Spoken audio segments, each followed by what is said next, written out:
Government will not sign off a deal to hand back the Chagos Island to Mauritius until Donald Trump administration has had a chance to consider the future of the joint military base, Downing Street has confirmed. Allies of the US president-elect have been critical of the deal because of the implication for the strategically important Diego Garcia base, with concerns that it could bolster Chinese interest in the Indian Ocean. Ministers had previously been hoping to secure an agreement with Mauritius over the island's future before Trump is sworn into office next Monday. However, when asked about reports the Mauritian government was seeking further talks, Keir Starmer, official spokesperson, said, "We will only agree to a deal that is in the UK's best interest and protect our national security."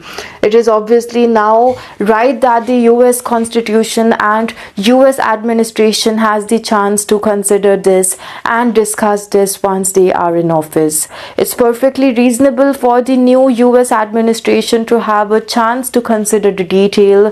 The spokesperson dismissed suggestions Trump would have a veto on the deal after the Mauritian government was reported to have hosted a special cabinet meeting to discuss the latest proposals. The Mauritian government is seeking further concessions, and rather the signing the deal off had been sent a delegation back to London for more negotiations. The UK plans to hand over its final African colony to Mauritius while leasing back the Diego Garcia base, which is used by the US at a reported cost of £90 million a year for 99 years. The UK government argues that the international court ruling in favor of Mauritian sovereignty means a treaty settling the future of the archipelago is the only way to guarantee the continued operation of the base.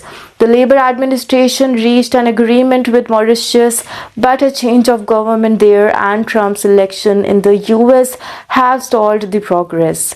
Discussion about the deal originally began under the Conservatives' Marco Rubio, Trump's pick for the Secretary of State, and Mike Waltz, the incoming National Security Advisor, have both been critical of the plan and understood to be following the issue closely.